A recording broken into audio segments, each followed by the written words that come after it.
Why birth is the first suffering. Understanding the Buddhist truth about being born. Chapter 1. The First Truth. Why is birth called suffering? We all feel it, don't we? That moment when a new life arrives. There's a powerful wave of joy, a sense of wonder, a feeling of pure beginning. It seems perfect. Yet, the Buddha, someone who looked at reality with incredible clarity, offered a different perspective on that very first step into existence. In his first major teaching, he said something that can sound quite challenging. Birth is suffering. This might make you pause. How can something so seemingly beautiful be called suffering? According to the Buddha's teaching, the word often used for suffering is dukkha. It's not just about sharp pain. Think of it more like a deep, subtle feeling of unease, a sense that things are never quite right, never fully complete or satisfactory in the way we hope they will be. It's like a wheel that's slightly off-center, always causing a subtle wobble. He pointed out that birth is the necessary doorway to all the other experiences that carry this quality of unease. When you are born, you step through that door, and it leads you directly to getting older. Your body changes, your mind changes, things weaken. It leads you to sickness, the experience of physical pain and health difficulties. And it leads you to passing away, the natural end of this physical form. Beyond the physical, being born also means experiencing the many mental and emotional pains that are part of life. The sadness when you lose someone you love. The frustration when things don't go your way. The stress of dealing with situations you dislike. Birth is the entry point to all of these experiences. What is it exactly that comes into being at birth? The Buddha described our existence as being made up of 5 parts. Our physical body, our feelings, our thoughts, our intentions or will, and our awareness. He reminded us that these 5 parts are constantly changing. They are not solid or permanent. They are like a river flowing, always in motion. The difficulty, the source of dukkha, comes from how we relate to these changing parts. We tend to hold on to them very tightly, believing they form a fixed, unchanging me or mine. This clinging to something that is always transforming is a deep source of our unease. And birth is the very beginning of this process of holding on to these temporary parts. So, when the Buddha said birth is suffering, he was describing the fundamental reality that being born is the unavoidable entry point into a life where unease is always present, where we are made of changing parts that we tend to cling to. It's a truth to see clearly, not with fear, but with understanding. It's an observation about the nature of existence itself. Chapter 2. Why we return. Karma, craving, ignorance. So, if birth is the doorway to all this unease, this dukkha, a natural question arises, doesn't it? Why does it happen at all? Why are we born? And why does this cycle seem to continue? From a Buddhist perspective, being born isn't random. It's not just by chance. It's part of a vast, natural cycle, often called Samsara, the cycle of birth, death, and being born again. This cycle works according to natural laws of cause and effect. One of the key things that keeps this cycle turning is our actions. The Buddha taught that our intentional actions, what we do, what we say, and even what we think with intention, create something like seeds. These seeds are planted in the stream of our being. When the right conditions come together, these seeds sprout and become our experiences in the future. Being born into a particular life is, in a way, experiencing the results, the fruits, of actions we performed in the past. At the same time, while in this life, we are constantly creating new seeds through our present actions, which will lead to future experiences, including future births. This is the principle of karma. But what drives these actions? What gives the seeds their power? A powerful force is involved here. Craving. According to the Buddha's teaching, this craving, this strong thirst, is a powerful energy that keeps the cycle going. It's the wanting for things we like, the wanting to push away things we dislike, and the deep, subtle wanting to continue existing, to be something, to not cease. This clinging, this thirst, creates the energy that fuels our actions and keeps us bound to the cycle of samsara, leading to rebirth. And what is the deepest root of this craving and these actions that lead to rebirth? The Buddha pointed to something called ignorance. This isn't about being unintelligent. It's about not seeing reality clearly. It's not truly understanding the way things are, things like the truth of dukkha, the truth that everything is impermanent, and the truth that there is no fixed, unchanging self to hold on to. Because we don't see these truths clearly, we create karma, driven by our craving. Being born shows us that this lack of clear seeing is still present, still influencing our experience and keeping the cycle turning. So, according to the Buddha's teaching, we are born and continue in this cycle because of our past actions, fueled by our present craving, all rooted in a fundamental lack of clear understanding about the nature of reality. Seeing this helps us understand that this cycle isn't a fixed destiny we are trapped in forever. It shows us that the causes of birth and suffering can be understood, and perhaps changed at their very root. Chapter 3. Seeing Suffering. Perspectives from Philosophy, Psychology, and Science. These deep questions about why we exist, about facing difficulties and changes, they aren't only found in Buddhist ideas. People have thought about these things in many ways, across different times and cultures. Let's look at how other ways of understanding the world touch upon these ideas. Think about philosophy, for example. Some philosophers, especially those in a tradition called existentialism, talk about the feeling of just being thrown into the world. You didn't choose to be born. You just find yourself here, facing big questions about what life means in a huge universe. This idea of being thrown into existence without choosing feels similar to that sense of not having control over being born, which is part of the unease the Buddha spoke about. These philosophers also talk about something called existential anxiety, a basic feeling of unease or worry about just existing, about facing death, and about whether life has meaning. This feeling connects with the idea of dukkha, or suffering, in a fundamental way. Now, let's consider what we've learned from psychology. Some ideas in psychology point to how important our very early life experiences are. Some schools talk about the difficulties of being born itself, or how crucial it is for a baby to feel safe and connected from the start. This suggests, even from a scientific look at the mind, that the beginning of life isn't always perfectly smooth and can set the stage for later emotional difficulties. Psychology also studies how we form attachments, how we need safe connections with others.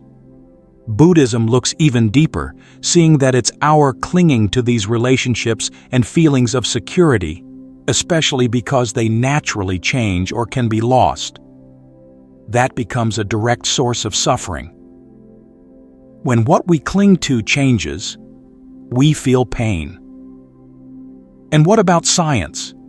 Just looking at the physical facts of being born. Science shows clearly how fragile a newborn baby is, how completely dependent it is on others for everything.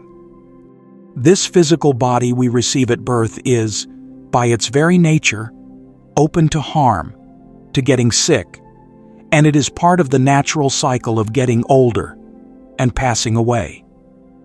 Science, observing this physical reality, confirms the truth the Buddha spoke about long ago. The truth of the changing and imperfect nature of life, starting with the body we are born into. These different fields, philosophy, psychology, science, they describe things they can observe and study, offering explanations within their own ways of thinking. They touch upon the unease, the fragility, the difficulties that seem built into being human from the moment we are born.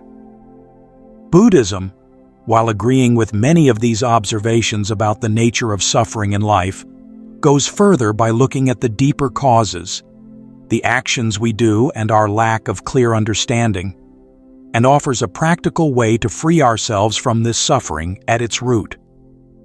Seeing how these other perspectives also point to the inherent difficulties of life in their own ways shows that the truth the Buddha spoke about isn't something strange or only for a few. It's a deep reality of human existence that many have sensed. Chapter 4: Acceptance, Transformation, and the Path Ahead. So, if life starts with unease and involves these difficulties, how should we feel about that? Is it a sad message, or is there something healing here? What is the meaning of seeing this truth? Looking at this truth calmly has a healing power. It doesn't mean we should dislike life or feel depressed. Instead, seeing that life, in this cycle, naturally includes aging, sickness, loss, and change helps us let go of unrealistic hopes. We often wish for perfect, unchanging happiness right here, but that's not the nature of what is born. Accepting reality as it is, seeing clearly that things change and that unease is part of the package, actually brings a quiet peace. It reduces the disappointment and suffering that come from expecting life to be something it cannot be in this form. When we truly see that this basic unease, this dukkha, is not just our own experience, but something shared by everyone. All beings who are born face aging, sickness, and death. All experience loss and frustration. A natural feeling begins to grow within us. This is compassion. We start to feel a sense of empathy for others. We become less quick to judge, less prone to anger, and we naturally wish for well-being for ourselves and for others. It's important to remember something else here. Even though being born involves suffering, being born as a human being is seen as incredibly precious and rare in Buddhist teaching. Why? Because in this human life, we have the ability to think, to understand these teachings, and to practice a path that can lead beyond suffering. Not all beings in all states of existence have this chance. Being human gives us the best opportunity to recognize the truth of suffering and to walk the path that ends it. The Buddha didn't just stop at describing suffering and its causes. He also pointed to the end of suffering, a state of peace often called nirvana. And most importantly, he showed the practical way to reach that end. This is the fourth noble truth. The path itself, known as the Noble Eightfold Path. This path is a real way to transform our minds and lives. It involves things like trying to understand clearly, thinking in helpful ways, speaking truthfully and kindly, acting ethically, earning a living in a good way, making effort to improve ourselves, being mindful of our present experience, and developing focus through meditation. Following this path helps us purify our minds and gradually free ourselves from the grip of past actions, strong cravings, and the lack of clear understanding that keep the cycle turning. The practice is not about running away from suffering. It's about learning to face it directly, to observe it with a calm mind and with wisdom. It's in this process of turning towards reality, of embracing what is, that suffering begins to change. It transforms from something that overwhelms us into something we understand, something that teaches us, leading us towards peace. Understanding that birth is suffering is not a message of despair. It is a brave and wise first step. It's not the end of the story, but a hopeful beginning. It's the starting point for a life lived with more awareness, more compassion, and a journey towards a true, lasting freedom. This is the profound gift that the Buddha's wisdom offers to us. Chapter 5. Birth's True Gift, Your Chance for Freedom. We see a new life enter the world, and there is often so much hope, so much feeling of a fresh start. Yet the Buddha, with his clear seeing, also pointed to something else about that moment. Birth is the necessary entry into a life where unease, change, and difficulty are part of our experience. But does this mean birth is simply a burden? Is that the entire picture? The deeper understanding, the one the Buddha offered, sees a kind of paradox here. Recognizing that birth is connected to suffering, to life's challenges and impermanence, is a true and necessary first step. It's seeing reality clearly. But that truth isn't the final word on the meaning of birth itself. How we view this life changes everything. If we see birth only as the start of pain and trouble, we are missing something crucial. The perspective of wisdom sees this human birth, with all its difficulties, as the essential ground. It is the necessary condition where freedom can actually be found. You have to be in the game of life to have the chance to find a way beyond the cycle of suffering. Being born is stepping onto the field where awakening is possible.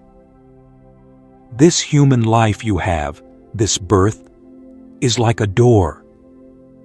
It's a door that leads you into the world of suffering, yes, but it is also uniquely a door to awakening. This door doesn't open by itself. It opens when we actively use the abilities this human life provides. It opens when we apply the understanding we are gaining about suffering and its causes. It opens when we practice being present and aware, cultivating mindfulness.